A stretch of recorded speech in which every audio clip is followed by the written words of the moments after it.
Pozdravljeni! Danes vam bom skušal podati odgovor na izjemno enostavno vprašanje. Namreč povedal vam bom, zakaj se ukvarjam s Formulo 1, kaj me žene, da vsak dan objavim prispevek na mojem kanalu. Torej, danes bomo skupaj dobili odgovor, zakaj. Zakaj sem in zakaj tudi ste, verjetno vi vsi tu.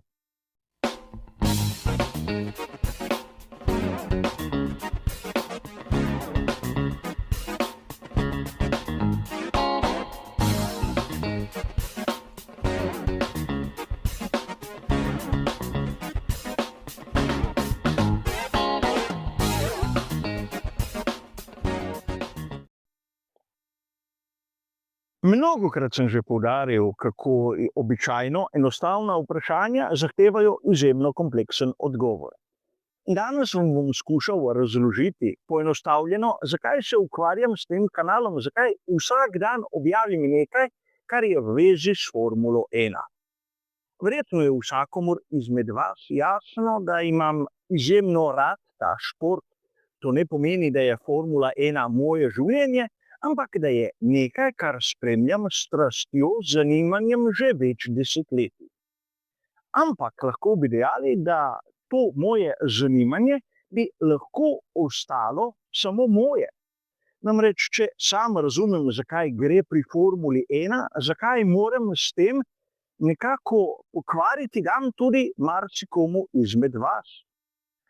Verjetno marsikdo se z mojimi razmišljanji sploh ne strinja, marsikdo ima drugačno mišljenje in pogostokrat se zgodi, da pridemo v spor zaradi tega, ker ne govorim tistega, kar mnogi drugi trdijo. Sam se trudim zmeraj na moje teorije v ozadje vplesti tudi argumente. Argumente, ki niso vezani na čustva, ki niso vezani na navijaške barve, ki niso vezani predvsem na tisto, kar si publika verjetno želi slišati. In to je razlog za mnoge kritike. Namreč mnogi navdušenci menijo, da je potrebno podpirati tiste barve, katere so jim najljubše pri srcu. In naši so dobri, tuji so pa za nič. Tu je treba poudariti, da je mnogokrat pri nas takšno stanje ravni kulture motošporta, da je konec koncev že zaskrbljujoče. A verjetno se spomnite tiste makete Ferrarija SF Michelin 24, ki je bila pripeljana v Slovenijo z velikim pompom. Mnogi izmed vas ste se tudi šli slikati k tisti maketi in seveda fotografije objavili. In tu je treba poudariti, da malo kdo je bil kritičen do tistega, kar so pripeljali, do tega, da je bil bolid pobarvan v napačne barve in da ni kazal pravega stanja. A glavno se je bilo slikati po možnosti v navijaških rekvizitih, ki so bili kupljeni na kakšnem kitajskem portalu in so že oddaleč nekako prepoznavni kot ne preveč posrečen ponaredek. Brez skrbi, vaših slik ne bom objavljal, vsak ve zase.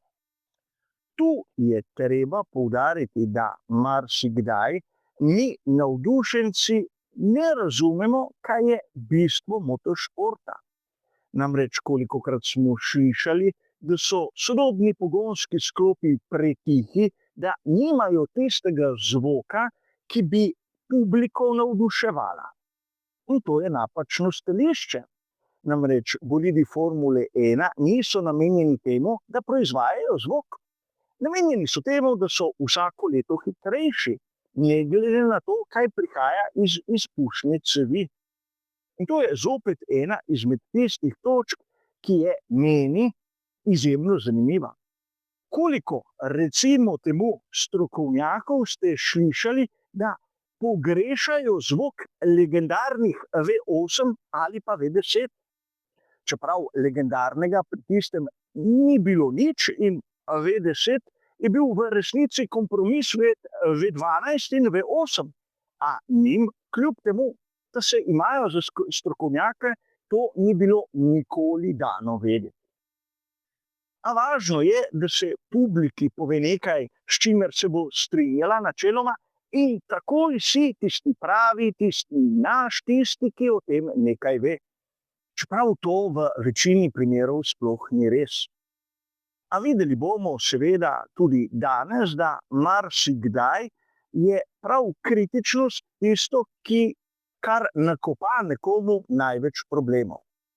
Najprej to, da se nekdo trudi nekako uporabljati tiste slovnično pravilne izraze, kar ga oddalji od one gostilniške debate, ki je seveda pomembna in prisotna v vsakem pogovoru o Formuli 1, ampak nekdo, ki se pojavlja v medijih, bi moral, vsaj po mojem, nekako govoriti čim bliže onemu, kar je pravilno, ne onemu, kar je splošno razumljivo. In tu je ena anekdota, ki je meni nekako odprla oči o tem, kaj je nivo medijev v Sloveniji. Ko sem komentiral razne dirke, sem dobil dobesedno prijateljski nasvet, naj nekako govorim tako, da me bo vsaka stara mama doma razumela.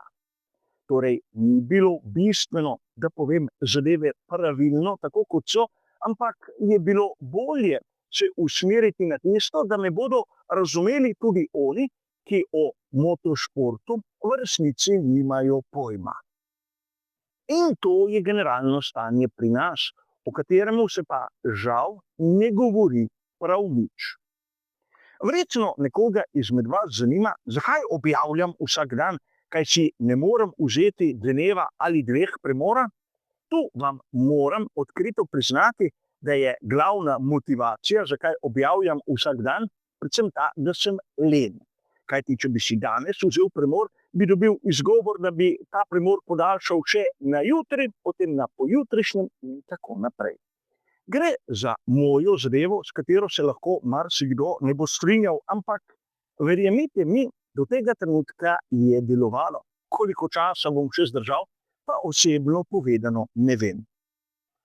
In kljub temu, da imam nekaj več kot 1400 naročnikov, to ne pomeni, da z bajnimi reklamami na YouTubu celo služim.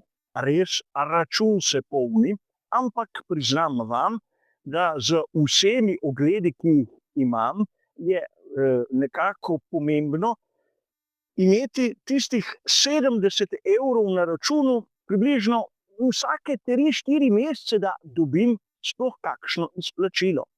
In če nekako to razdelimo na dnevni trud, ki ga vložim v določen prispevek, je vsakomur izmed vas jasno, da od tega se ne da živeti, kaj šele obogateti. Torej, zakaj se sam trudim s kanalom Badger's Way in vam dobesedno pri vsakem dirkaškem vikendu nudim nekaj, kar vam drugi ne? Zato, ker sem dobesedno naveličan tega polovičarstva, ki je prisotno pri nas.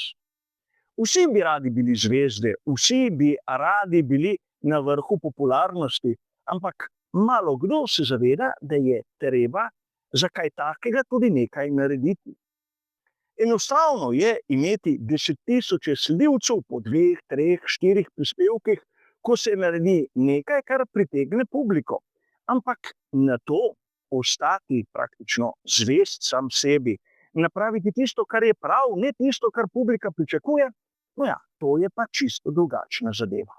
Sam se trudim v tej smeri in marsikdo se z mano strinja, mnogim, verjetno sem tudi nadležen. In tu verjetno je ena izmed tistih točk, ki me žene naprej. Več kritik, ko dobim, bolj kot sem nekomu nadležen, bolj mi to pomeni, da grem v pravo smer. Kajti razbijam tisti sistem, ki pravim, da ukolikor si v pravi družbi, v pravi kliki, v pravi skupini, si naš in če si naš, si zagotovo dober. In to je tisto, kar v Sloveniji mene osebno boli. Važno je, koga poznaš, kdo je v tvoji družini in kdo je tvoj prijatelj, in če si v pravi kombinaciji si seveda tam zgoraj.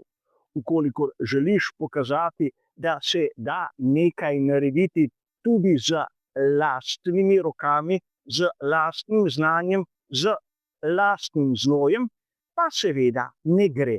Vsaj ne gre tako hitro, kot bi lahko.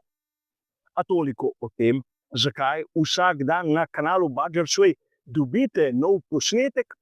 Seveda hvala, če ste bili tu z mano, za vašo pozornost in nasvidenje.